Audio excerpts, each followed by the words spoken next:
Bom, pessoal, então,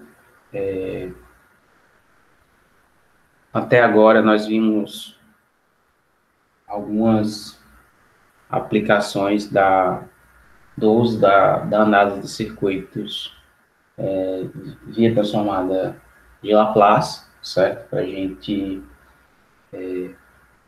extrair informações de circuitos mais complexos, né, que envolvem aí muitos elementos capacitivos e indutivos, e a gente viu que a transformada de Laplace nos ajuda a reduzir as equações diferenciais que nós temos que tratar nesses casos, né, equações algébricas no domínio de Laplace e aí resolver problemas da mesma maneira que a gente resolvia para circuitos resistivos, né, puramente resistivos, utilizando esse artifício, né, trabalhando agora no domínio de Laplace. Então, antes, quando a gente começou a falar sobre a transformada de Laplace, nós falamos aí sobre duas funções importantes, né, a primeira é a função degrau, né, a função degrau unitário, né, e depois a gente falou sobre a função impulso, né.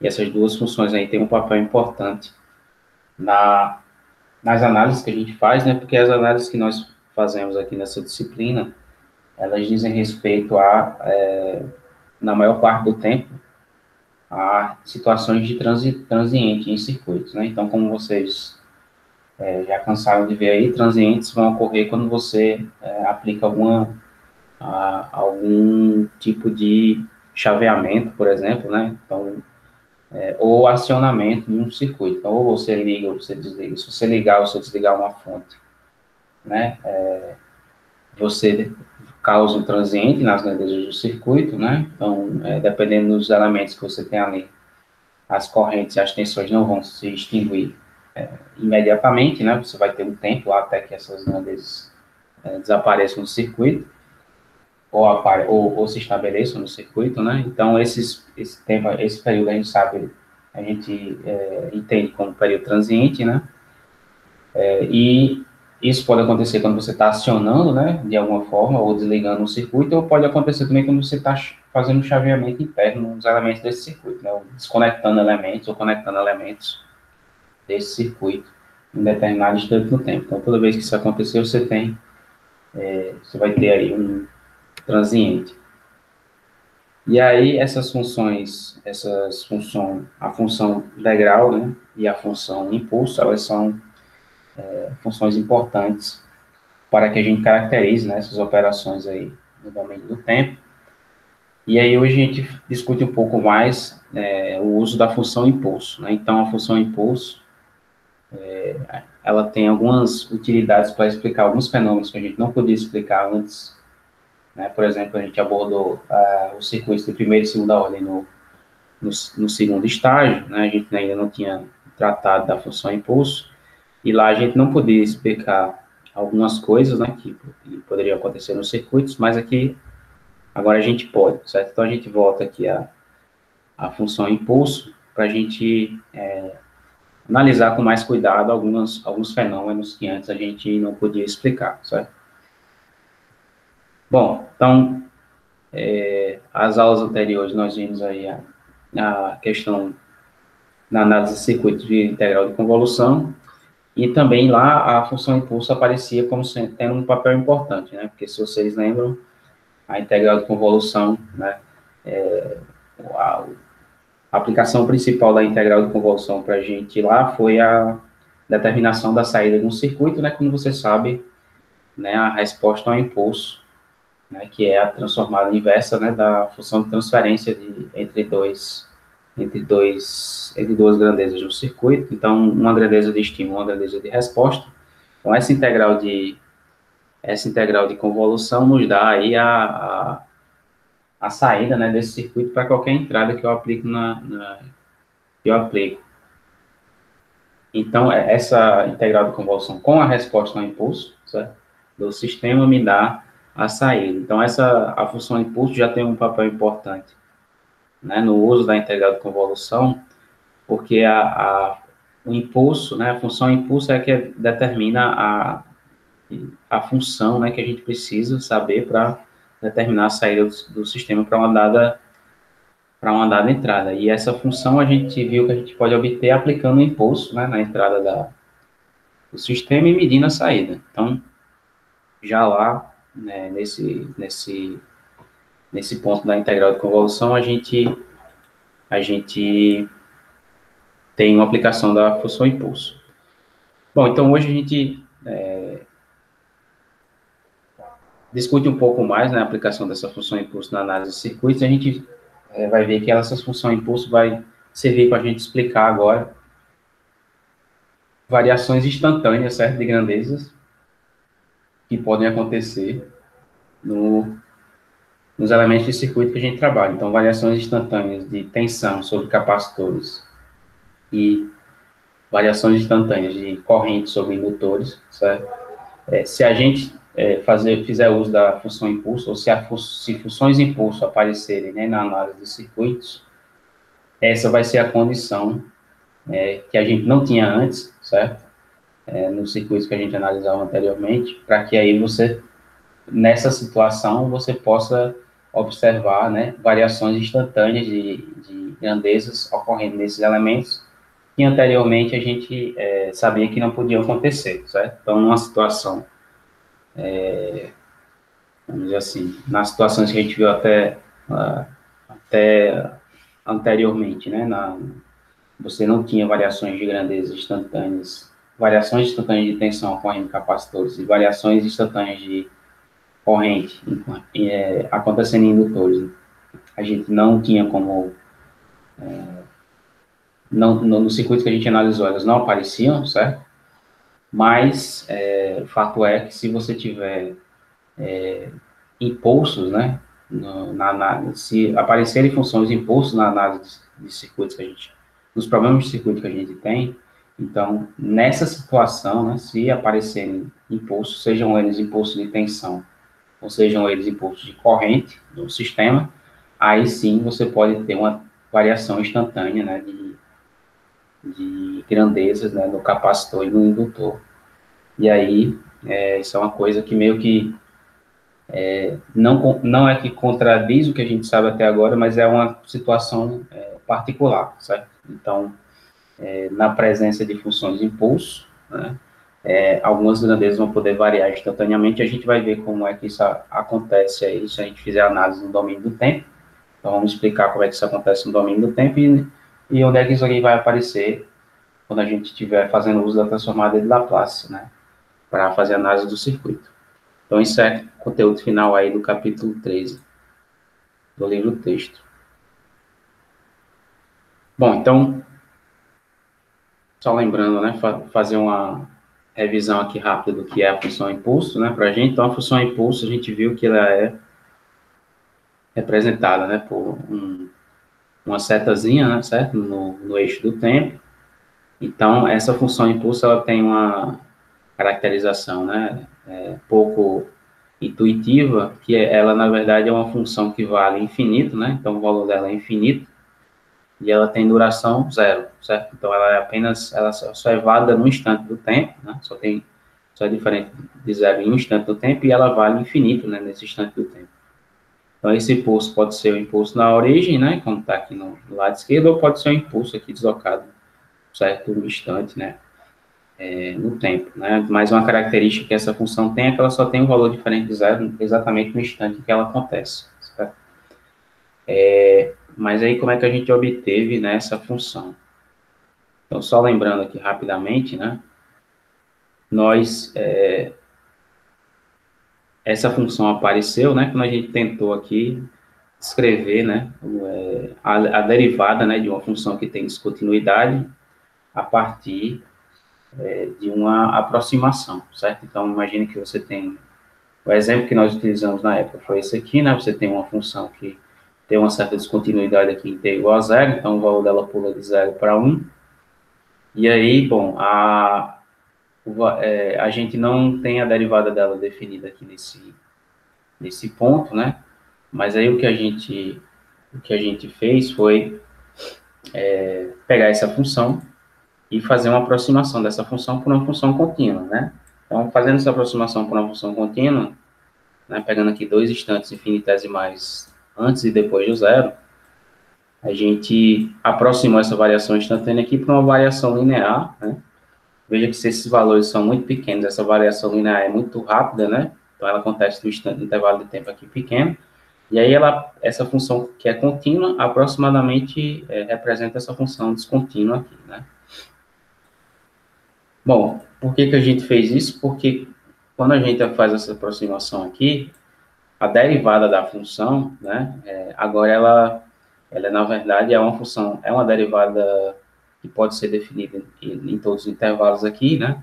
E ela é uma função dessa forma aqui, né? Então, a derivada que tem algumas descontinuidades, né? Então, veja que antes de menos epsilon, ela vale zero, né? Que a função é constante. Depois de mais epsilon, ela vale a derivada, né? Dessa função exponencial aqui, decrescente, que é isso aqui. E entre menos epsilon e mais epsilon, ela é uma constante, né? Porque isso aqui a gente aproximou como sendo uma reta. Então, essa funçãozinha derivada, né, dessa representação aproximada da função descontínua para a gente, ela tem uma propriedade interessante, né? Que propriedade é essa, né? A propriedade é o seguinte: se você fizer essa aproximação, se você for melhorando a aproximação da função que você tem, né, da função descontínua pela função contínua, ou seja, se você for aproximando esse epsilon aqui do zero, né, dos dois lados, cada vez mais a função que você tem lá descontínua vai estar melhor representada por f de t, certo?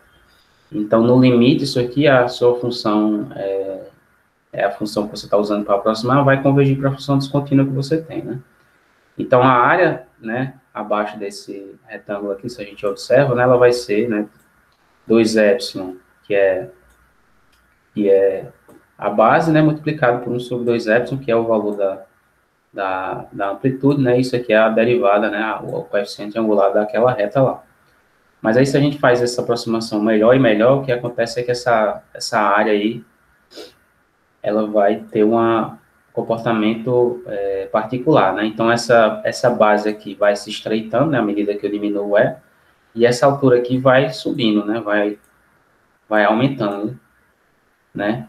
Então, esse fenômeno vai acontecendo à medida que eu reduzo o tamanho desse epsilonzinho aqui, né? E no limite, essa função aqui, ela vai entender para uma função impulso, né?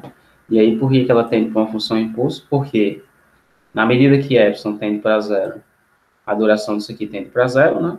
E na medida em que epsilon tende para zero, 1 sobre 2 epsilon vai para infinito, certo? Ou seja, em t igual a zero aqui, você vai ter uma função impulso que possui amplitude infinita, né, e duração nula.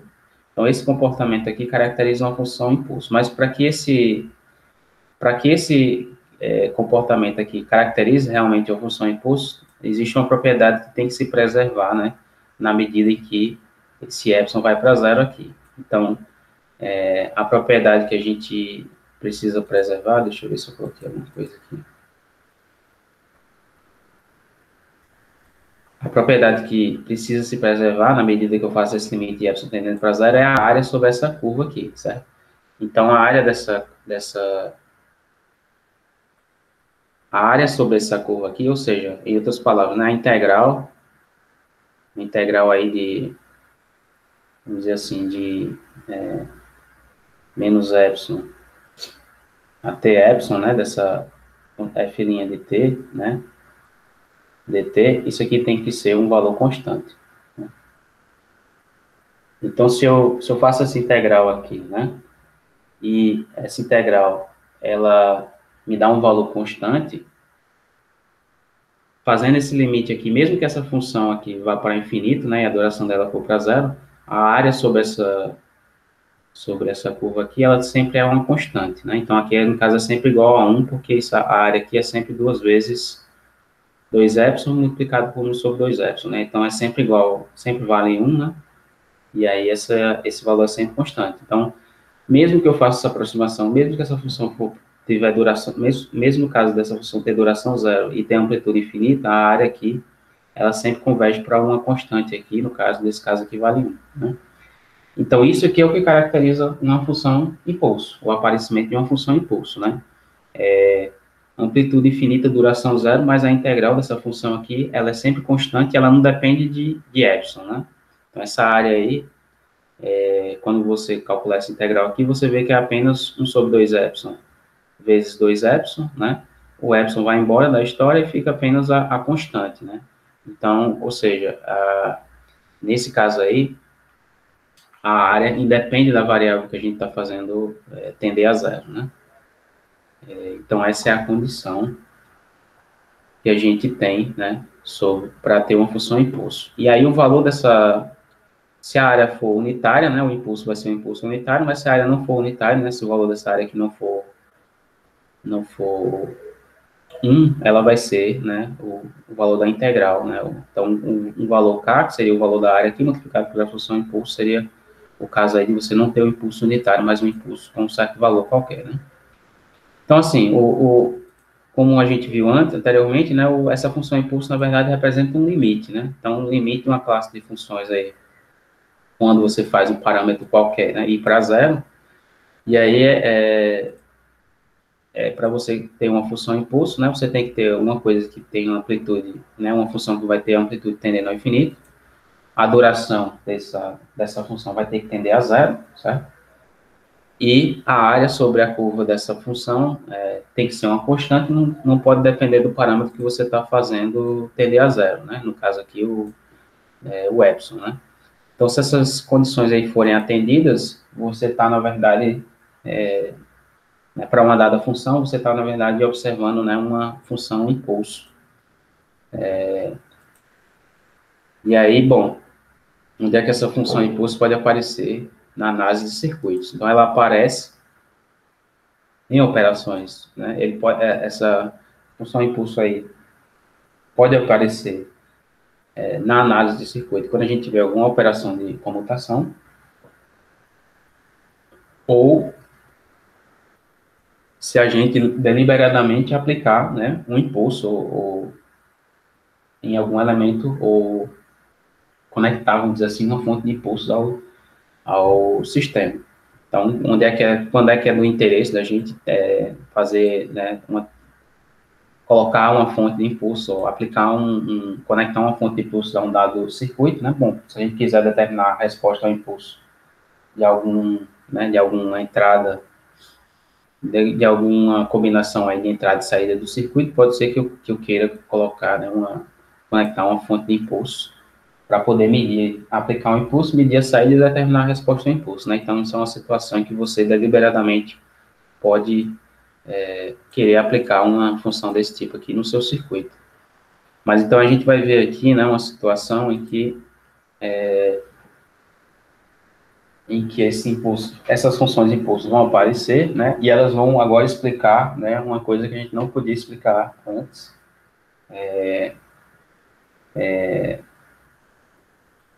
Mas a gente vai ver que agora, né, tudo vai, vamos dizer assim, ficar matematicamente bem descrito, e aí a gente vai poder entender o que é que acontece, né, em termos dessa função impulso. Então, vamos ver aqui um exemplo para um circuito indutivo, né? Então, aqui eu tenho um circuito RC, né?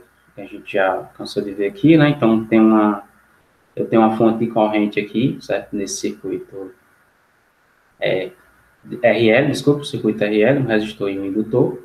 E aí a gente vai, nesse circuito aqui, essa fonte de corrente está sendo conectada, né, a esse resistor e a esse indutor, né, no instante t igual a zero, certo? Então, nesse instante aqui, você tem esse chaveamento acontecendo. Então, uma das situações em que uma função impulso pode ocorrer no seu sistema, né, no seu circuito, é quando você tiver um chaveamento. Aqui a gente vai ver, né, como é que isso aqui pode acontecer. Bom, a gente viu que, né, se você tiver uma resistência dessa forma aqui, né, você vai obter as equações aqui do comportamento dessa corrente, né, no caso a corrente no indutor, a corrente no resistor. E aí, bom, a gente viu, né, na análise desse circuito que de início, né, a corrente vai passar pelo resistor, e aí, bom, a corrente aqui no indutor vai ter uma resposta ao degrau, né? E aí, no regime estacionário, toda essa corrente vai ficar passando pelo indutor e não vai ter nenhuma corrente passando pelo resistor. Isso aqui alguém já sabe desse circuito. Mas a pergunta que fica é o seguinte, bom, eu sei o comportamento desse circuito, né, para todos esses parâmetros aqui, mas e se eu fizer essa resistência aqui um valor muito alto, né? Então, se eu faço essa resistência aqui crescer, né, indefinidamente, quando essa resistência for infinita, né, eu vou, esse trecho aqui do circuito, né, vai ser um circuito aberto, né, porque por uma resistência infinita não passa nenhuma corrente. E aí, se eu tiver uma resistência infinita aqui, essa corrente aqui, no momento que eu faço um chaveamento, ela só tem um caminho para passar, que vai ser esse caminho aqui do indutor, né. Aí, o que é que acontece, né, nessa situação? Porque essa resistência infinita faz com que, ao fazer esse chaveamento aqui, eu esteja tentando forçar uma corrente aqui a passar por esse indutor, mas a gente sabia anteriormente que o indutor não ia admitir, né? A gente via anteriormente que o indutor não ia admitir um, um degrau de corrente, né? Mas aqui a gente tem uma situação que aparentemente, né?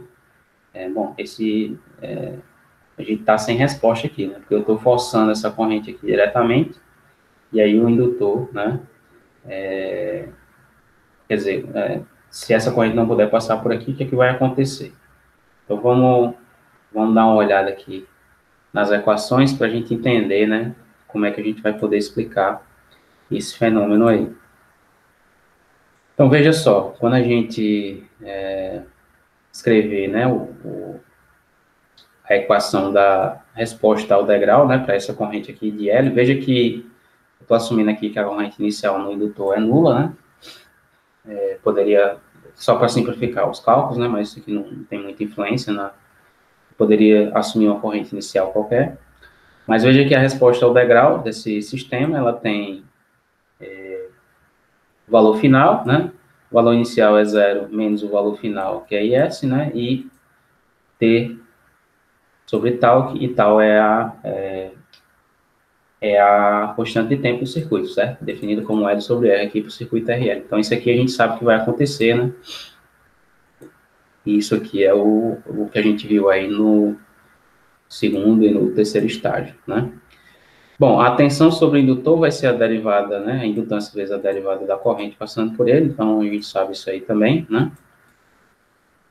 E aí, bom, se a gente aplica, né, essa definição aqui, então substitui aqui a expressão da corrente, né, nessa derivada, faz esse cálculo aqui, né?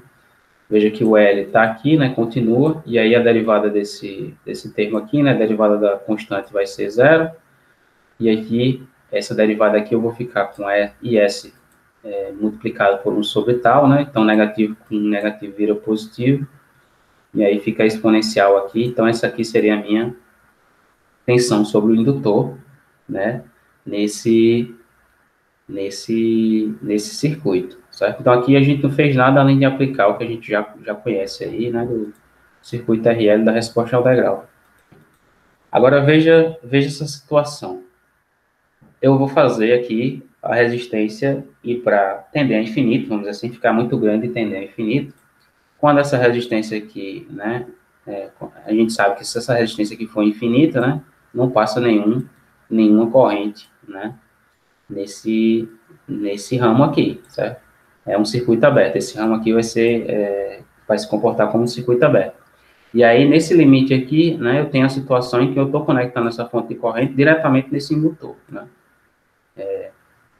Então, vamos ver o que é que acontece aí nessa situação, né? Então, vamos observar aqui os seguintes parâmetros, né? Veja que eu obtive já a tensão sobre os terminais do indutor aqui, né? Em função da corrente. E aí, o que é que acontece, né? Quando o R tende a infinito, né? Quando o R tende a infinito, esse parâmetro tal aqui, né? Que é tal é a constante de tempo do circuito, né? Representa a rapidez com que esse circuito aí, com que o transiente ocorre, né? Então, quando tal tende a infinito, quando R tende a infinito, esse tal aqui vai tender a zero, né? Porque L sobre alguma coisa que está tendendo a infinito vai tender a zero. significando aqui que o transiente do circuito, ou seja, a duração do transiente, está tendendo a zero, certo? Por outro lado, se tal tender a zero, né? Veja que aqui na tensão eu tenho L vezes IS dividido por alguma coisa que está tendendo a zero. Então, essa variável aqui tendendo a zero, né? Tal tendendo a zero significa que isso aqui está tendendo a infinito, certo?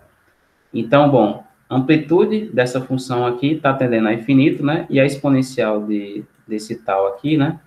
Que vai ser a minha constante de tempo, ela está, esse transiente aqui está tendendo a zero, ou seja, significa que essa função aqui está tendendo a uma função que tem duração nula, né?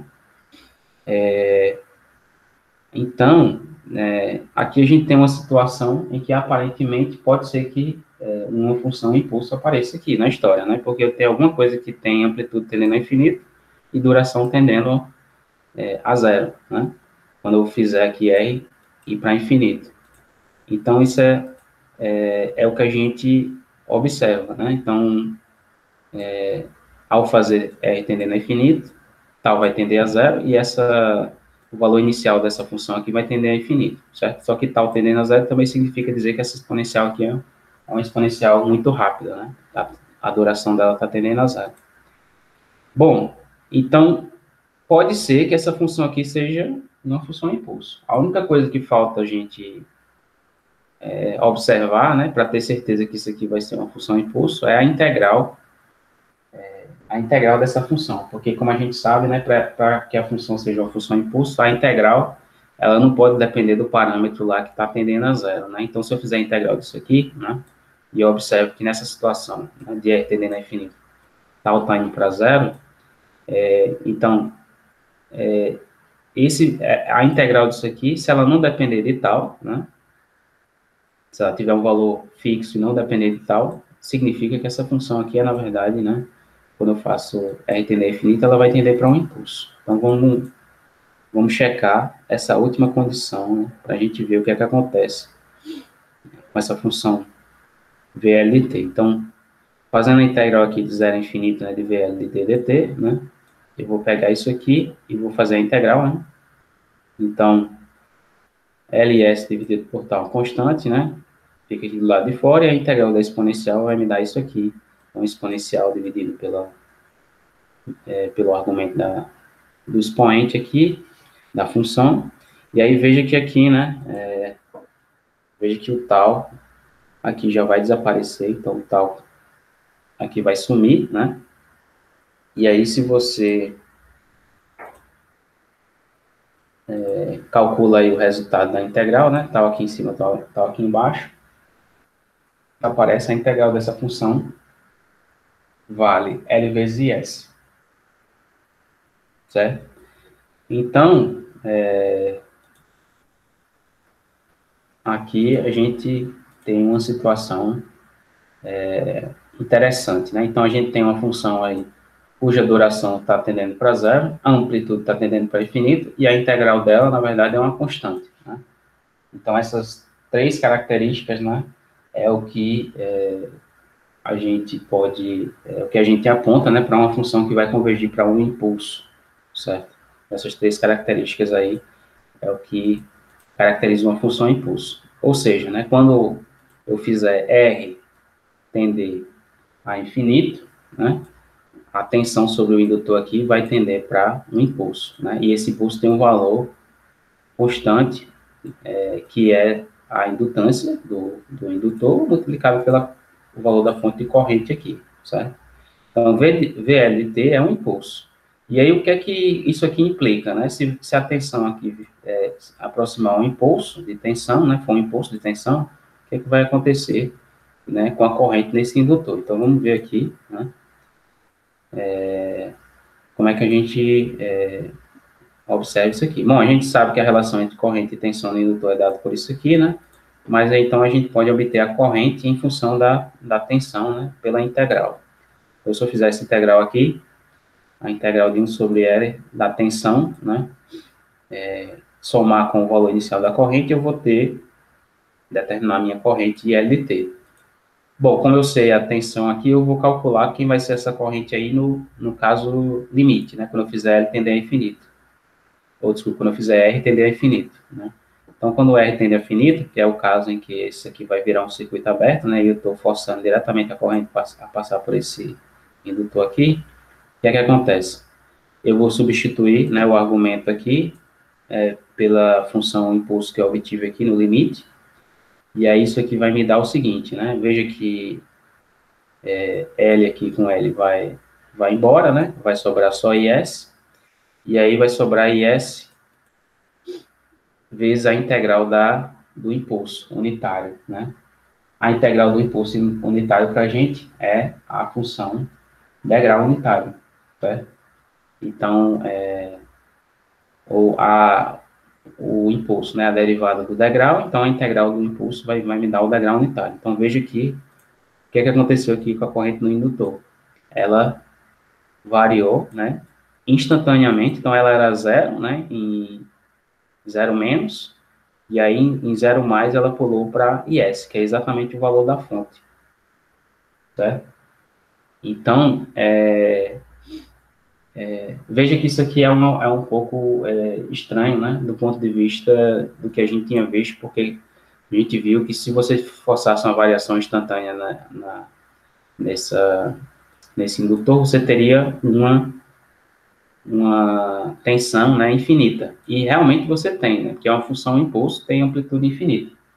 Só que essa função impulso aqui, né, o fato dessa integral aqui ser uma integral tem um valor constante, né, essa propriedade da função impulso vai fazer com que ela conserve, né, uma certa característica, né, e aí essa conservação aqui vai permitir, né, que nenhuma das leis de Kirchhoff seja quebradas, né, mesmo você tendo uma tensão infinita, né, você não vai ter problema com conservação da energia nem conservação da carga, certo? No caso dos circuitos capacitivos, que a gente vai ver mais na frente. Mas aqui, veja, essa variação instantânea de corrente aqui, né? Ela na verdade, ela ocorre, né? Preservando uma certa quantidade de energia. Então, a energia que é passada, vamos dizer assim, dessa fonte de corrente para o indutor, instantaneamente, né? Mesmo com o valor de tensão sendo infinito, né? Ela vai ser vai ser um valor finito de energia, né? Veja que a corrente pula, né, de zero para IS, né? Então, depois que aconteceu isso aqui com a corrente, a energia lá armazenada no indutor é um meio de LS ao quadrado. Então, essa energia aqui, né, foi a energia que a fonte entregou. Então, você tem uma energia finita, certo? Armazenada nesse indutor, depois desse chaveamento. E aí você também tem aqui, né, esse parâmetro aqui, se vocês recordarem lá da aula de indutância, né, de indutância múltipla, isso aqui é um parâmetro que é uma quantidade de fluxo, certo? Eletromagnético, né? Então, isso aqui a indutância multiplicada pela corrente é uma variação de fluxo. Então, essa variação de fluxo aqui é exatamente a variação, né? É exatamente o campo que precisa se estabelecer aqui no indutor, né? Campo magnético, para que para que se estabeleça uma corrente IDS aqui, né? Então, aqui, tanto a energia quanto o fluxo magnético, elas vão se preservar, né? Desde que nessa situação de chaveamento aqui, né? Essa tensão vá para infinito, mas ela vai para infinito na forma de um impulso, certo? Ou seja, a duração dessa função também tem que ser nula, e essa integral aqui também tem que ser constante, certo? Então, se essas condições acontecerem, se essa tensão for um impulso, aí você pode ter variação instantânea de corrente no indutor, certo? Porque isso aqui nada mais é do que um resultado limite, né? Quando eu pego o circuito RL que eu tinha, que a gente já conhecia, e se eu fizer as expressões, né, fazer com que R tenda a infinito para aquele circuito, certo? Então, aí reescrevendo, né, o que vocês, vamos dizer assim, que vocês que a gente viu até agora, né, na disciplina, o indutor, né, ele não aceita variação instantânea de corrente, a menos que, né, eu aplique nos terminais desse indutor um impulso de tensão, certo? O impulso de tensão é uma função, né, que tem amplitude infinita e duração zero, mas a integral dessa função é constante, certo? E aí essa propriedade faz com que os parâmetros físicos, né, nessa variação instantânea de corrente, eles se mantêm, ou seja, a energia se conserva e o fluxo magnético também se conserva, e aí é, esse tipo de comutação é permitido, vamos dizer assim, fisicamente, certo? E aí eu consigo ter variação instantânea de corrente no indutor, né, nessa situação, certo? Então veja que a variação instantânea de corrente aqui no indutor, ela foi, ela aconteceu devido a essa comutação aqui, né? Então a gente pode caracterizar essa tensão aqui, e essa corrente aqui como a situação em que eu estou conectando essa chave aqui e esse resistor aqui é um aberto, né? Então no lugar desse resistor eu tenho um aberto, né? Que significaria resistência infinita, e aí nessa situação eu tenho um impulso de tensão sobre o indutor e a corrente variando instantaneamente ali no elemento. Ok? Não sei se alguém tem alguma dúvida com relação a isso aqui que a gente fez. Professor, Pois não? a, a resistência tendendo ao infinito foi uma condição do início, que o senhor começou a falar, eu achei que era devido a alguma coisa, mas isso seria a condição, né? O R muito grande, a Exato, resistência muito grande. exato. Aqui é exatamente a condição que a gente adotou aqui para fazer essa análise, né? Porque resistência tendendo ao infinito, né? Aqui, significa que isso aqui, no limite, vai ser um circuito aberto, certo? Sim, Porém, resistência tendendo ao infinito, para a expressão da corrente, da tensão que a gente obteve anteriormente, né? Significa duas coisas. A duração daquela tensão vai tender a zero, né? Porque a constante de tempo está indo para zero do circuito. Quanto menor a constante de tempo, né? Mais rápido o circuito chega no regime estacionário, né? Então, quando R vai para infinito, essa constante vai para zero, né? Então, em tese, o limite da duração, né? A duração da resposta transiente é zero, né? Ou seja, a duração dessa função, né? É zero, né? De VL vai ser zero. Outra coisa que a gente viu é quando eu faço R tender a infinito, se tal for para zero, a amplitude dessa função também vai para infinito, né? Então, eu tenho uma função que tem amplitude zero, desculpa, que tem duração zero e amplitude infinita, né? E a única coisa que falta para essa função aqui ser a função impulso, né, é verificar se a integral dela é constante e independente de tal. E foi o que a gente fez nesse último passo aqui, né? Então, a gente viu que a integral dessa função VLT, ela vale para, em toda situação, ela vai valer L vezes I de S, né? E aí, essas três condições aqui me caracterizam uma função impulso, certo? E aí, se você tiver uma função impulso aplicada, como sendo a tensão aplicada nos terminais de indutor, aí você vai poder ter variação instantânea de corrente nesse elemento, certo? certo, era essa mesma a dúvida. Obrigado, professor. Então, bom, esse é o caso para o indutor, né? Mas vamos ver aqui o caso para o capacitor, né? Porque no caso do capacitor, a gente viu que no caso geral, né, o capacitor não sofreu variação instantânea de tensão, né? Mas aí vamos ver, né, como seria o caso análogo, né, do circuito RL para o circuito RC. Então, no circuito RC, a gente tem essa configuração, né, um resistor aqui em série com o capacitor, e aí aqui eu estou comutando, estou conectando essa fonte de tensão aqui a esses elementos em série. O que é que acontece nesse circuito? A gente sabe, né, que para um dado valor de resistência aqui, se eu conecto essa fonte aqui, assumindo que o capacitor também não tem carga acumulada, mas também é só para simplificar aqui as contas, né? Você poderia fazer a mesma análise assumindo alguma carga no capacitor, tanto faz. Mas veja que ao conectar essa fonte aqui, a gente tem uma resposta ao degrau, né? Desse circuito RC, e aí a tensão, né? No capacitor, ela vai ser dada por isso aqui, né? A tensão final, que é a tensão da fonte, menos tensão inicial mais, né, a tensão final menos a tensão inicial menos a tensão final, né, que vai ser Vs, então vai ficar só menos Vs, e essa exponencial aqui que depende da constante de tempo também, né. Então, a constante de tempo nesse circuito RC, ela vale R vezes C, né? Isso aqui a gente sabe.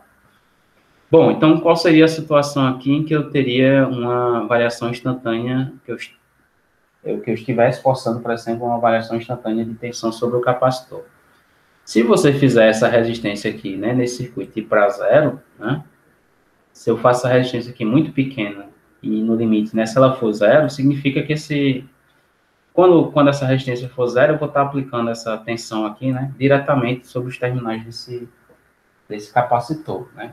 Então, eu vou estar tentando, né, forçar uma variação, né, aplicar diretamente essa tensão sobre os terminais do capacitor.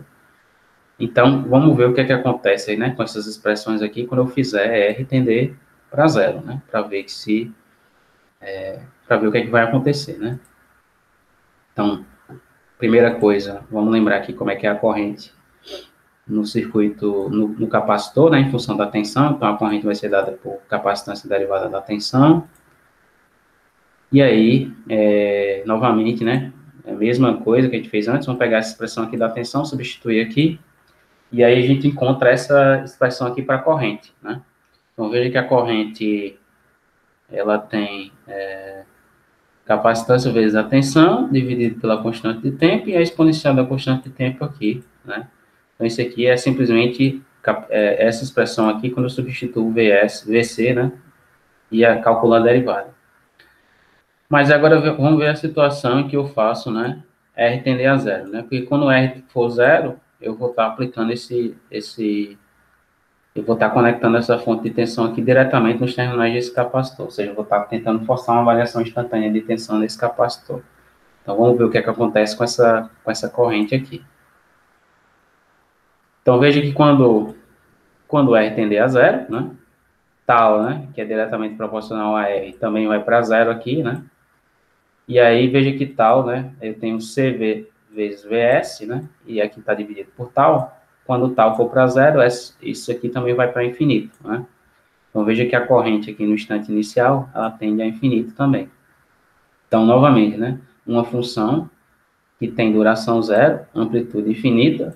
A única coisa que a gente precisa verificar aqui para saber que isso aqui vai ser uma função impulso é a integral dela, né? Então, a gente tem que integrar isso aqui e ver se esse negócio depende ou não de tal. Então, novamente, situação muito similar ao caso anterior, né?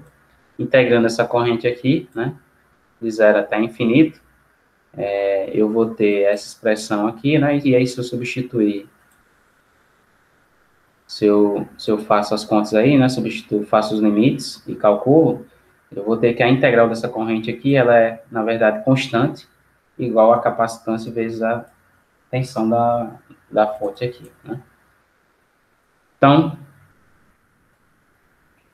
de novo, né, a gente está numa situação em que eu tenho uma função de duração zero, amplitude infinita, e aí a integral dela, na verdade, é uma constante, né, e não depende do parâmetro que está indo para zero, né? Não depende de tal, vale apenas a capacitância vezes a tensão. Então, nesse caso aí, também, né, a corrente, essa corrente no capacitor, ela está tendendo a um impulso, né, um impulso de valor C vezes Vs, que é a área, né, sobre a curva, em qualquer situação de aproximação que a gente tem aí.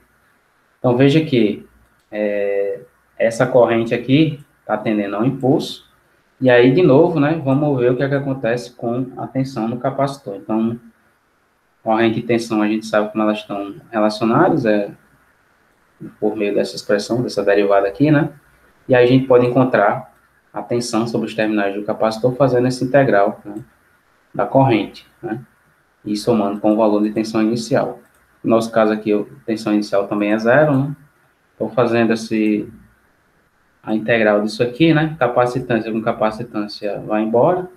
E aí, integral do impulso vai dar uma função degrau, né? Ou seja, se você faz o limite aqui, né, de R tendendo a zero, né? Essa função impulso que você obtém aqui na corrente faz com que, né, o capacitor sofra uma variação instantânea de tensão, certo? A tensão aqui vai pular de 0 para Vs, né, no instante do chaveamento. Então, veja que com R igual a 0, né, a comutação dessa chave aqui faz com que a tensão no capacitor varie instantaneamente. Mas ela varia instantaneamente, né, porque aparece essa função impulso, né, como sendo o limite da corrente aqui no circuito RC, e aí o fato dessa corrente variar, né, ser dessa maneira aqui, faz com que algumas propriedades sejam preservadas aí, né, então tanto a energia como aqui a carga, né, que são as duas condições que precisam ser preservadas, né, pelas leis de Kirchhoff, elas vão ser preservadas aqui. Veja que C vezes Vs, né, é uma carga, né, então se você lembrar aqui da carga que é armazenada no capacitor, né, para uma dada tensão, isso equivale a C vezes V, né, por exemplo, a carga que está armazenada aqui nesse capacitor, em um certo instante, ela vai valer C vezes VC, certo? E aí, para uma determinada carga armazenada, você tem uma certa energia armazenada nesse capacitor, né? Mas para você ter uma energia aqui, você tem que ter carga. Então, veja o que acontece aqui. No instante t igual a 0, né? O que acontece é uma transferência instantânea, né? Dessa quantidade de carga para o capacitor, certo? E aí, essa quantidade de carga aqui, sendo transferida para o capacitor, essa vamos dizer assim, essa transferência ocorre, né, preservando, né, ou vamos dizer assim, conservando a carga do circuito, certo? Então, essa operação aqui, se vocês tiverem curiosidade, né, vocês vão ver que tanto carga como energia, né, elas são conservadas, né, ou seja, as leis de Kirchhoff aqui vão ser obedecidas, e aí não vai ter nenhuma, assim, contradição o fato de você ter uma corrente que tem amplitude infinita, né?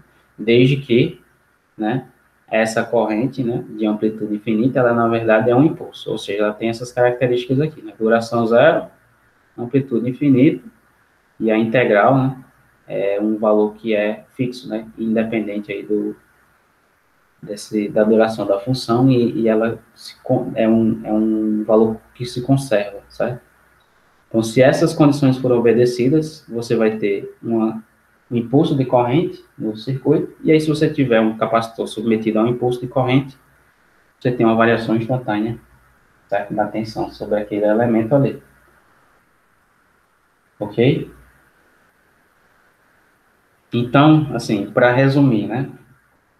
Quando é que você pode observar uma variação instantânea de, de tensão sobre os terminais de um capacitor no circuito qualquer, né? Se aquele capacitor for submetido a um impulso, né, de corrente, então vai haver uma variação instantânea de tensão nos terminais daquele elemento, certo? Mesma coisa, similarmente, a situação do indutor, né? Para um indutor ter variação instantânea de corrente, você precisa que um impulso de tensão seja aplicado nos terminais dele, tá? E aí, nessa situação, você sim vai observar uma variação instantânea de corrente nos terminais. Veja que no segundo estágio a gente não tinha nem esse conceito de impulso ainda trabalhado, então a gente não podia nem discutir esse tipo de situação, certo? Então, e também esse tipo de situação não aparecia lá nos circuitos que a gente estava interessado em analisar, certo? No segundo estágio. Veja que aqui a gente está simplesmente pegando os circuitos e vendo um comportamento limite, né? Quando você faz você muda a resistência aqui, né? No caso do circuito RL, fazendo a resistência infinita, no caso do circuito RC, aqui fazendo a resistência nula, né? Mas essa situação limite aqui, né? Pelo fato de você ter funções de impulso aparecendo, né? Aqui faz com que as leis de Kirchhoff funcionem, né? E aí, mesmo você tendo variações instantâneas de grandezas aqui, nada vai estar, não vai ter nenhum problema, vamos dizer assim, nem físico, nem matemático, né? Porque isso aqui a gente vai poder explicar como sendo um comportamento limite aqui desse circuito. Ok?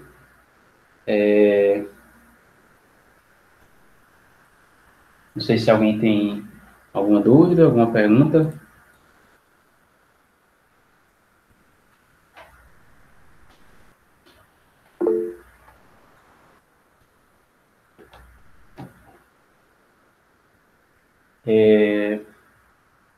Bom, pessoal, então vamos dar uma pausa aí de 5 minutinhos, aí a gente volta e faz um exemplo aí de análise de circuito, onde vão aparecer variações instantâneas, e a gente vai ver como é que isso vai se dar, aí no caso desse circuito indutivo, certo? Então vamos 9 e 5 a gente volta e continua.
Bom, pessoal, vamos voltar aqui e analisar esse circuito, né? Essa situação de chaveamento nesse circuito que a gente tem aí. Então, veja, nós temos esse circuito aqui, né? Uma fonte de corrente alimentando esses ramos aqui, né?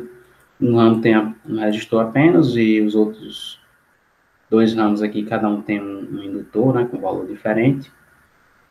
E aí o circuito aqui está em regime estacionário, né? Significando que esses indutores aqui estão se comportando como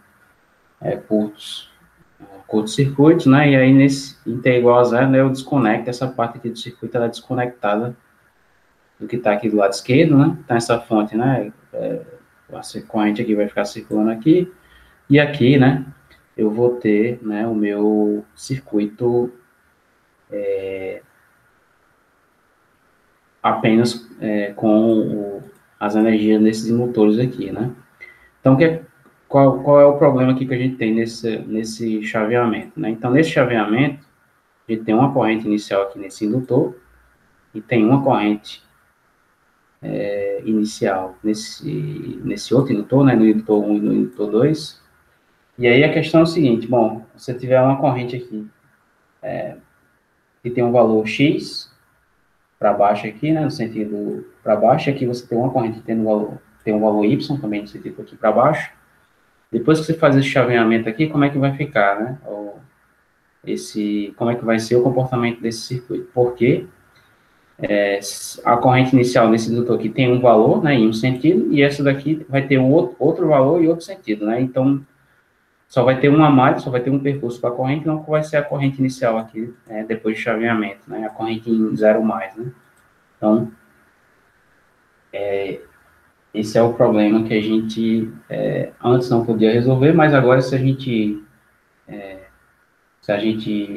considera, né, a presença ou o aparecimento de funções de impulso, então aí a gente vai poder entender, né, como é que esse problema vai se dar, né? Então, veja, essa situação aqui, né, vai ser possível, né, se de alguma forma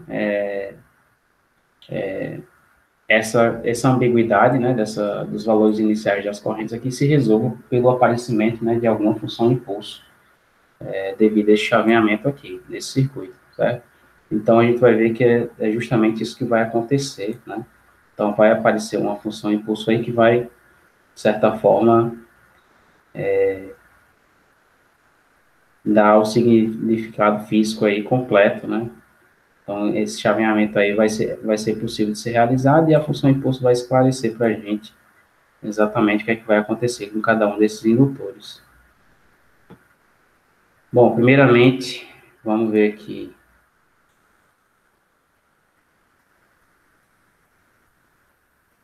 Vamos ver aqui o regime estacionário, né? Então, o regime estacionário, a gente precisa determinar as condições iniciais aí em cada indutor desse aí, né? Em cada ramo do circuito. Então, primeira coisa que a gente observa aí, né, que a gente pode, no regime estacionário, antes do chaveamento, a gente pode simplificar esse circuito, né, para o seguinte diagrama aqui, né. A gente pode ter uma fonte aqui de corrente, e aí nós temos 3 ramos em paralelo, né, cada um vai ter uma resistência, considerando aí que os indutores estão se comportando como curto, né, no regime estacionário. Então, veja que aqui eu tenho uma fonte de corrente, 2 amperes, aqui a gente tem uma resistência de 7,5, nesse ramo aqui uma resistência de 10 ohms, e aqui a gente tem 30 ohms, né, no último ramo. Então, aqui a gente precisa determinar a corrente nesse ramo aqui, certo? E nesse ramo aqui, lado mais à direita, né? Então, aqui essa corrente aqui a gente vai chamar de L1, né? E aqui IL2, certo? Então, no caso aqui, essas correntes aqui vão ser as correntes, né, antes do chaveamento, ou seja, a corrente em T igual a zero menos, né, imediatamente antes do chaveamento. Então, essas vão ser as condições iniciais que a gente vai precisar determinar, né, para essas duas correntezinhas aqui. Bom, isso aqui é um circuito divisor de corrente, né, só o resistor aí em paralelo. Então, a gente pode analisar esse circuito aqui como sendo um divisor de corrente.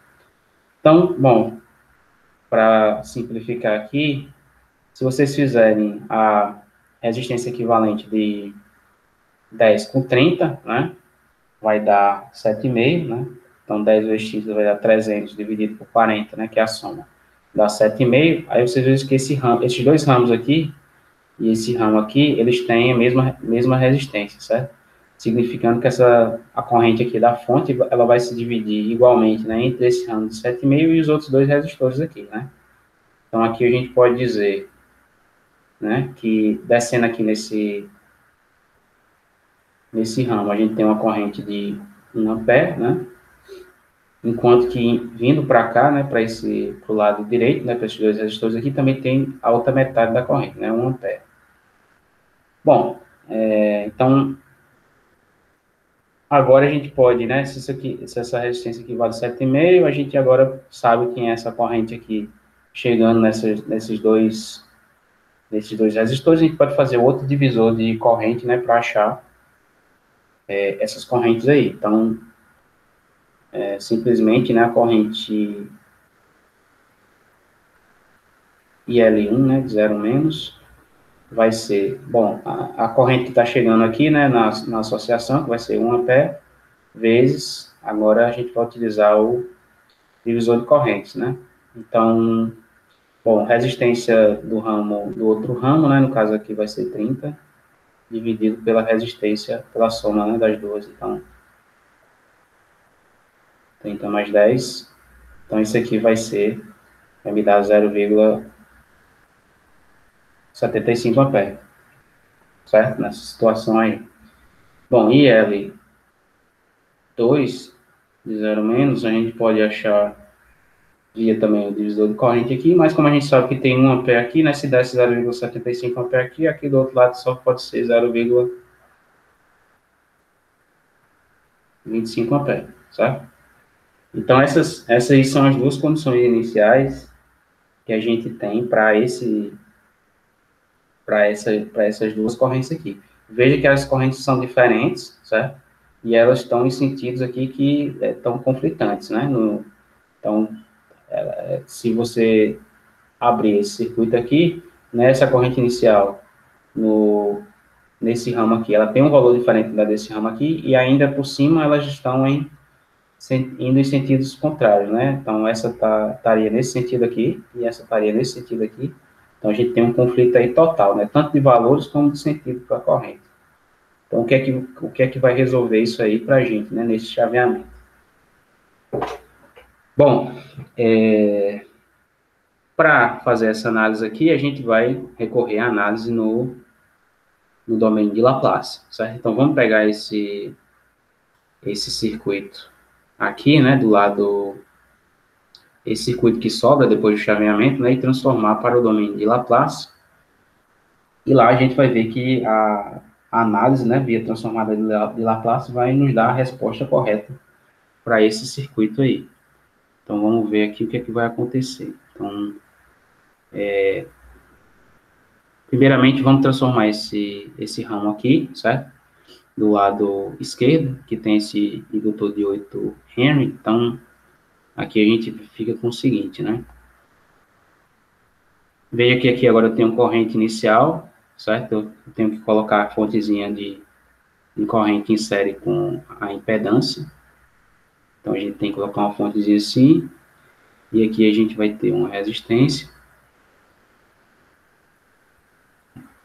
Do outro lado, a mesma coisa, né? Então, também tem uma corrente inicial aqui. E aqui embaixo a resistência.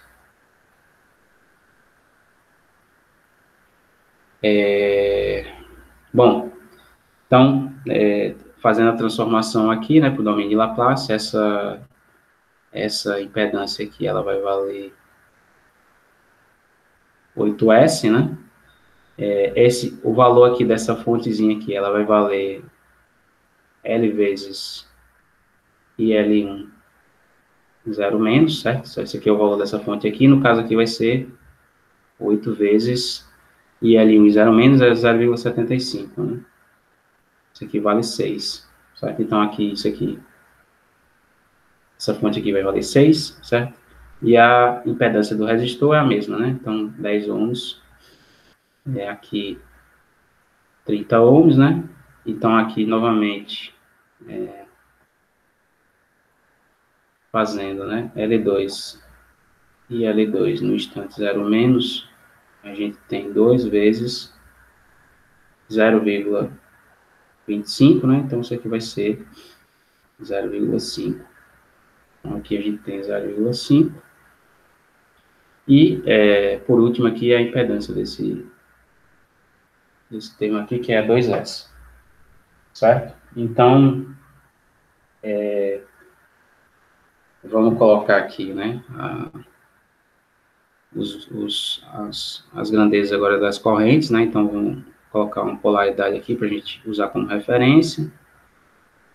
Então, vou colocar aqui essa polaridade, né? Vou assumir essas polaridades de referência porque me é conveniente, né?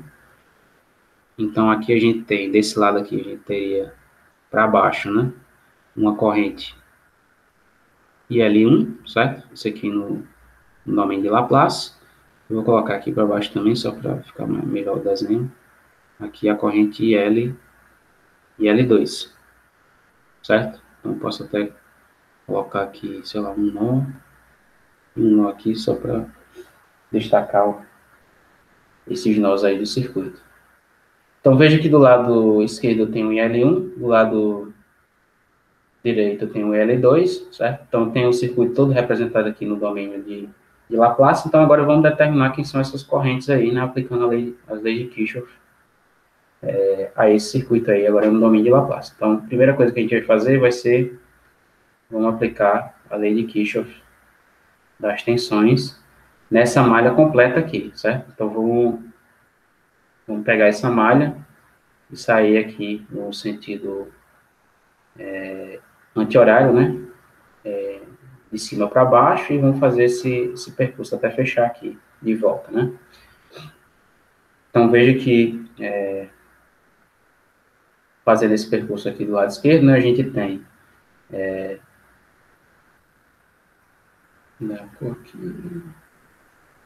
a gente vai ter o seguinte, né, 8S vezes IL1, certo? Essa queda aqui, veja que corrente na direção da queda de tensão positiva aqui, né, na conversão passiva. Aí a gente tem aumento de tensão negativo, né, menos 6, queda de tensão aqui positiva, então mais 10 IL1, certo? E do outro lado, aí agora a gente tem, né, aumento de tensão, certo? Então, negativo, então, menos 30 e L2. Veja que aqui, corrente na direção da queda de tensão, né? Sinal positivo da conversão passiva, então fica só o sinal da lei de Kirchhoff das tensões, por isso que eu escolhi essa referência aqui, né, de polaridade, para ter que ficar tranquilo, né, com relação à conversão passiva. Bom, aí então aqui a gente tem aumento de tensão, queda de tensão, positivo,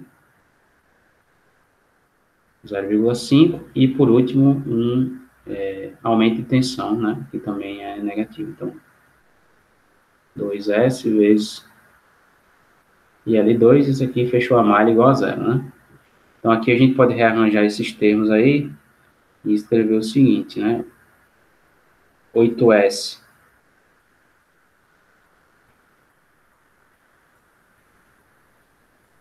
menos 2S mais 30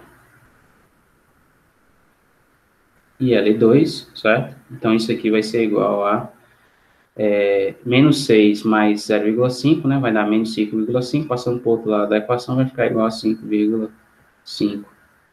Essa é a primeira equação que a gente tem aqui. Bom, a partir dessa equação, a partir da lei de Kirchhoff das tensões, né, nós temos uma equação, duas incógnitas, né? Então, a gente precisa aí de uma outra equação, e essa outra equação vai aparecer da lei de Kirchhoff das correntes, certo? Então, lei de Kirchhoff das correntes aqui me diz apenas o seguinte, né? Essa corrente L1 tem que ser igual a menos a corrente L2, certo? Então, se você só tem uma malha nesse circuito aí, né? Então, a única forma da lei de Kirchhoff das correntes ser obedecida nessa situação é se L1 for igual a menos L2.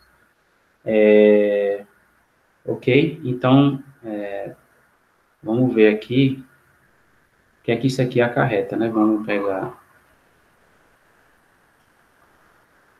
aqui do lado esquerdo e substituir agora, vou substituir o valor de IL2, certo? Em função de IL1 na equação 1, e aí a gente vai obter uma expressão apenas com IL1, né? Então aqui, se a gente, dessas duas equações aí, o que é que a gente pode escrever? A gente pode escrever o seguinte, 8S mais 10, né? IL1, então, IL2 é menos IL1, né? Então, aqui a gente pode escrever 2S mais 30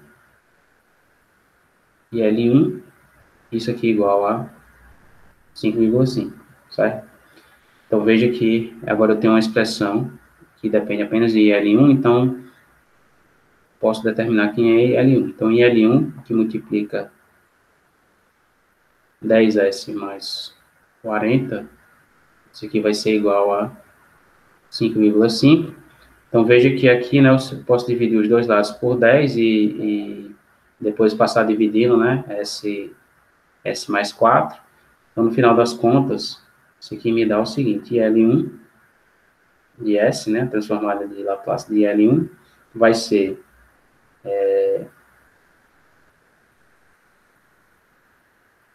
S mais 4, né, veja que eu dividi aqui por 10, e aqui 0,55, certo? Vamos para ver esse segundo. Então, veja que essa expressão de L1 aqui, né, no tempo, no domínio de Laplace, me diz o seguinte, se eu fizer a transformada inversa dessa função aqui, né, e buscar a função no tempo, então eu sei que L1 de t vai ser igual, né, 0,55, né, exponencial de menos 4t, ou de t, né, ampere. Aí, veja só, a gente determinou aqui, né, deixa eu só colocar aqui qual era o valor inicial. Então, o valor inicial dessa corrente aqui era 0,75, né? E aqui a gente tinha 0,25, certo? Para esses valores iniciais aqui. Então, o valor em t igual a 0 menos dessa corrente aqui era 0,75, certo? E agora, se eu fizer t igual a 0 mais aqui, nessa expressão que a gente obteve, a gente obtém que o valor dessa corrente é 0,55, certo? Ou seja, aqui houve uma variação instantânea, certo? No valor da corrente, nesse indutor. E, bom, a gente já detectou aí uma coisa que aconteceu, né, uma variação instantânea. Como a gente sabe, essa variação instantânea aqui só pode acontecer no circuito se eu tiver algum tipo de impulso ocorrendo nesse circuito aí. Então, vamos ver, né, se ocorreu mesmo esse impulso. Só lembrando que, bom, IL2, né, vai ser menos IL1, né, então se eu colocar aqui um menos nessa expressão, eu já tenho o valor de IL2, certo? Pode até colocar aqui isso aqui como sendo menos IL2 de T. Então, IL2 de T é menos 0,55 exponencial de menos 4t vezes o de t, né? Então, o valor de L2, né, era 0,25 e pulou para menos 0,55. Então, ela mudou de valor e ainda mudou de sentido, né? Porque ela estava nesse sentido aqui, né, que é o sentido... o valor positivo significa que a corrente está no mesmo sentido aqui da referência. O valor negativo, menos 0,55, significa que ela, além de mudar de valor, ela mudou de sentido, né? para poder estar condizente aqui. Então, essas duas equações aqui estão condizentes com o que a gente espera, né, da lei de Kirchhoff das correntes para esse circuito aqui depois do chaveamento, só que essas variações instantâneas de corrente aqui ainda não estão tão bem explicadas aqui para a gente, certo? Então, onde é que a gente, né, como é que a gente pode saber se isso aqui tá realmente condizente, né, com o que a gente espera do comportamento do circuito? Então, para isso, vamos buscar aqui determinar o comportamento das tensões, né, nesse circuito aí, né, para ver se acontece, se aparece, né, nessa situação aí algum impulso de tensão, né, que justifica essa variação instantânea aí de corrente. E as leis de Kirchhoff estão indicando que aparentemente vai acontecer. Bom, então veja que, né, se a gente quiser determinar, né, a tensão sobre um terminal aqui desse indutor, né, agora a gente vai ter que considerar, né, a tensão, a queda de tensão, né, vamos dizer assim, daqui para cá, né, porque esses dois termos aqui me dão a queda de tensão no domínio de Laplace do indutor L1, né, e aqui também esses dois termos me dão a queda de tensão sobre o indutor L2, né, então vamos aqui escrever a expressão, né, para tensão sobre os terminais do indutor L1 no domínio de Laplace, né? Então, isso aqui vai ser 8S, certo? A impedância aqui, vezes a corrente, que a gente já sabe quem é, né, no domínio de Laplace, e L1, menos 6, né? Menos 6, né? Esse termo aqui. Então, daqui a gente tem o seguinte, então, VL1 vai ser o seguinte, 8S vezes essa corrente aqui, né? Então, 8 vezes 0,55 vai dar 4,4, né? Então, esse produto aqui vai ficar 4,4 S sobre S mais 4, certo? E menos 6, certo? Essa expressão aqui eu ainda posso escrever da seguinte maneira, né? Aí eu posso escrever aqui fazendo o seguinte, posso colocar 4,4 multiplica S, né? Mais 4, e aqui menos 17,6, tudo isso aqui dividido por S mais 4, né? E aqui subtraído de 6, no final das contas. Então, veja que foi que eu fiz aqui no numerador, né? Eu somei e subtraí 4,4 vezes 4, né? Para que eu pudesse colocar esse S mais 4 em evidência aqui no numerador e fazer essa divisão aqui, certo? Então, no final das contas, isso aqui vai ser igual ao seguinte. Veja que se eu fizer essa divisão aqui, eu fico com menos 17,6 sobre S mais 4, e se eu dividir um pelo outro aqui, vai ficar só 4,4, né? Mais 4,4, e aqui menos 6. Então, no final das contas, VL1 vai ser igual, né, a menos 17,6 dividido por S mais 4, né, e aqui 4,4 menos 6 vai dar menos 1,6, né, então, menos 1,6. Então, veja que se agora se eu buscar quem é essa tensão no domínio do tempo, né, VL1 de T, o que é que eu tenho aqui? A transformada inversa desse termo aqui vai me dar uma exponencial, né, então é menos 17,6 exponencial de menos 4 T o de T, e a transformada de uma constante me dá um impulso, né, então menos 1,6 delta de T. Então, aí apareceu já o impulso, né? Volts, certo? Então, veja que Eu tive uma variação instantânea, fazendo a análise do domínio de Laplace aqui, eu obtive que essa corrente no indutor IL1 vai sofrer uma variação instantânea, certo? E para que isso aqui ocorra, a gente sabe que só vai ocorrer se eu tiver de alguma forma, um impulso, né, de tensão atuando nesse indutor, certo? Para que essa variação de corrente instantânea ocorra.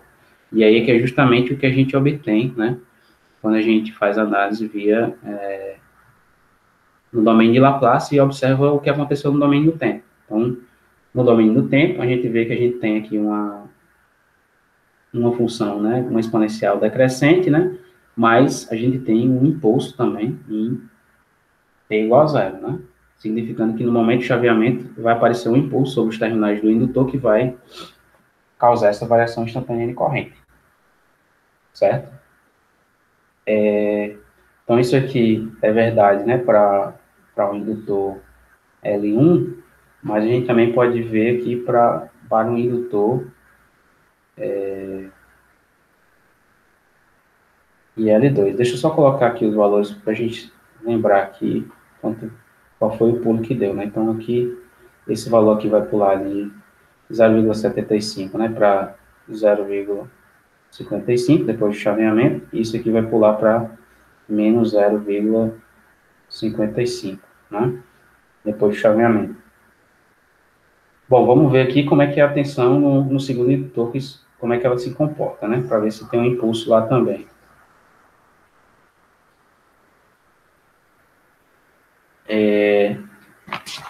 Então, no indutor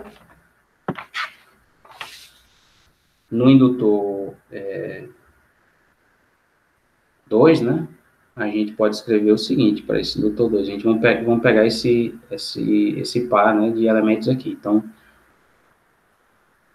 VL2 vai ser igual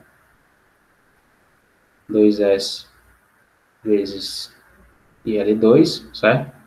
Menos 0,5. Então, estou calculando a queda de tensão aqui nesses dois elementos, né? Então, queda de tensão, aumento de tensão, queda positivo, aumento negativo. E L2 a gente sabe que vale menos IL1, né? Então, isso aqui vai ser simplesmente menos 2S IL1 menos 0,5. E aqui, de novo, a gente vai fazer, né, o que a gente fez aqui, nesse primeiro caso. Então, VL2 vai ser igual. Bom, a gente sabe que IL1 vale 0,55, né, dividido por S mais 4, então, menos 2 vezes isso aqui vai me dar menos 1,1, né, S, dividido por S mais 4. Então, esse aqui vai ser esse produto aqui, né, vezes IL1 menos 0,5. Bom, então aqui novamente a gente pode manipular essa expressão, né? Então isso aqui vai ser menos 1,1 multiplica S mais 4.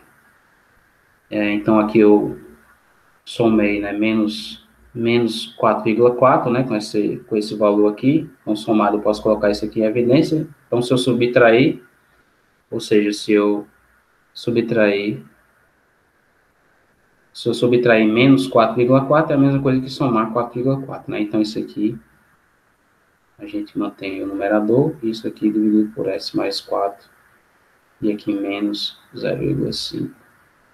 Bom, então, VL2, né, já colocando aqui direto, vai ser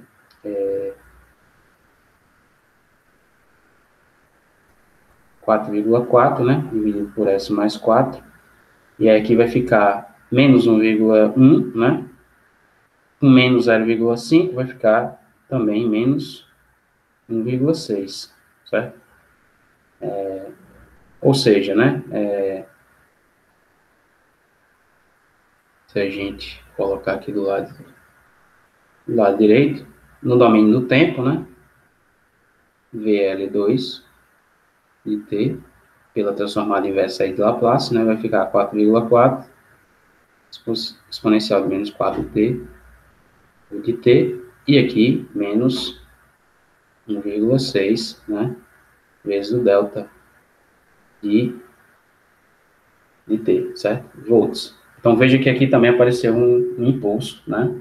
Por quê? Porque, por conta desse chaveamento, acontece uma variação instantânea de corrente aqui nesse indutor, e aí essa variação só pode ser explicada, né, se eu tiver um impulso, que é justamente o que aparece aqui, né, quando você faz a análise no domínio de Laplace e volta para o domínio do tempo. Então, você vê que realmente tem uma função impulso lá, causando essa variação instantânea.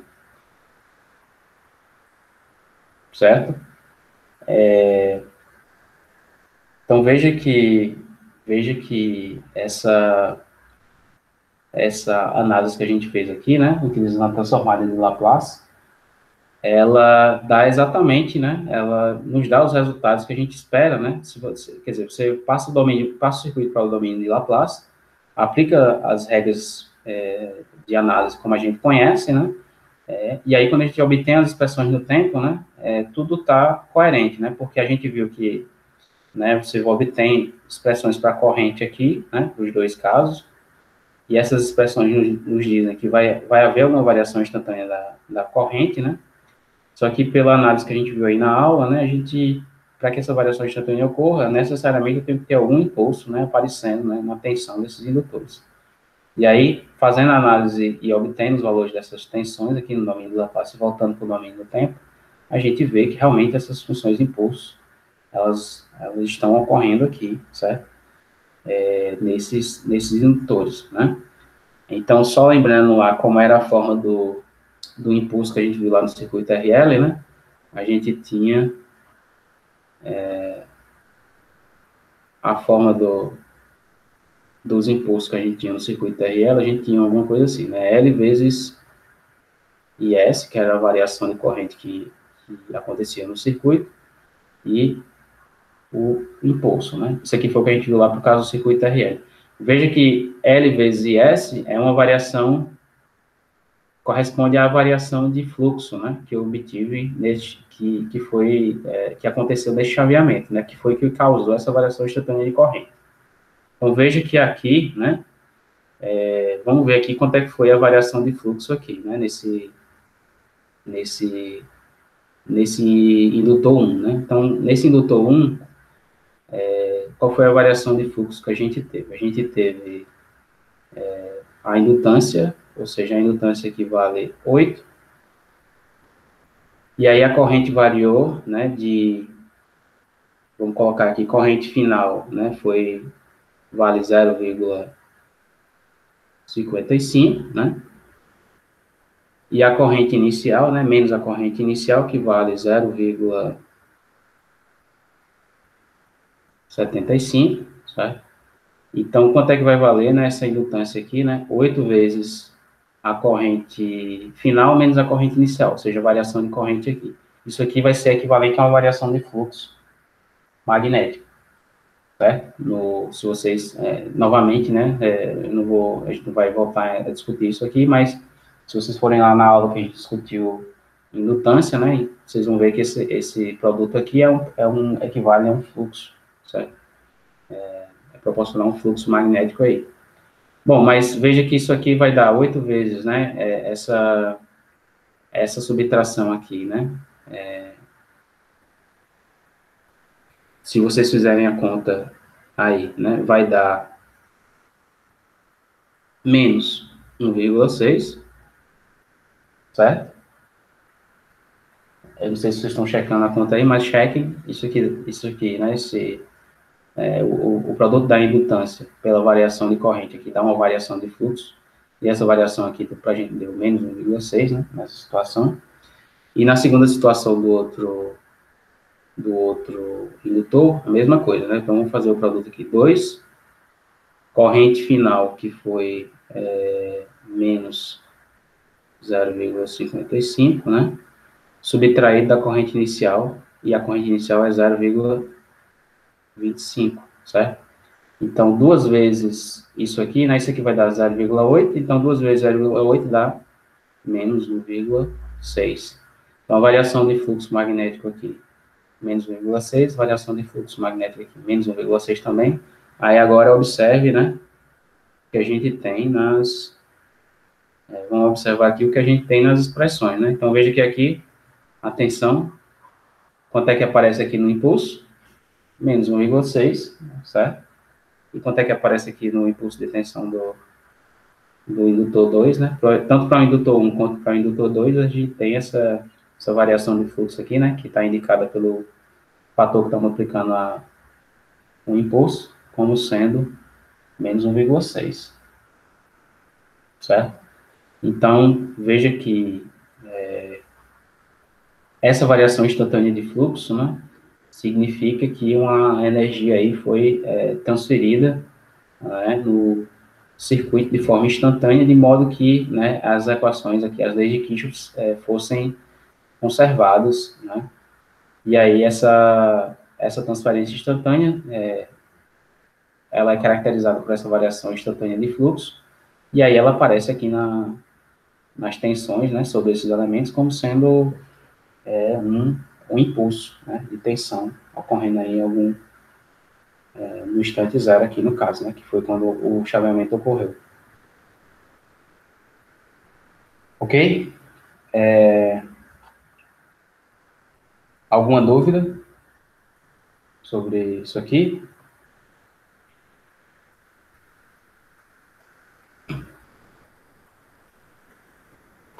Então veja que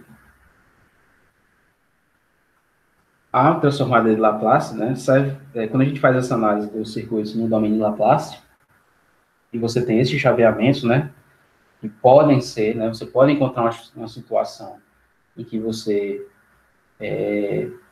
esteja lidando aí com impulsos, né, você cria impulso, tanto impulso de corrente como impulso de tensão, e aí você possa ter variações instantâneas aí de grandezas que, naturalmente, assim, no caso comum, a gente não esperaria que variassem, né, mas veja que, fazendo essa análise no domínio de Laplace, né, mesmo essas situações em que você pode ter alguma coisa inusitada, né, que é uma variação instantânea de corrente no indutor, ou uma variação instantânea de tensão no capacitor, a análise no domínio de Laplace vai lhe permitir também identificar esse tipo de acontecimento, né, sem nenhum problema. Então, aqui a gente aplicou normalmente a análise no domínio de Laplace, né, viu que as correntes, né, deveriam ter uma variação instantânea, porque as expressões que a gente obteve, né, nos disseram que a corrente, né, em T0 menos é diferente de T0 mais, mas a gente sabe, né, que isso pode acontecer se tiver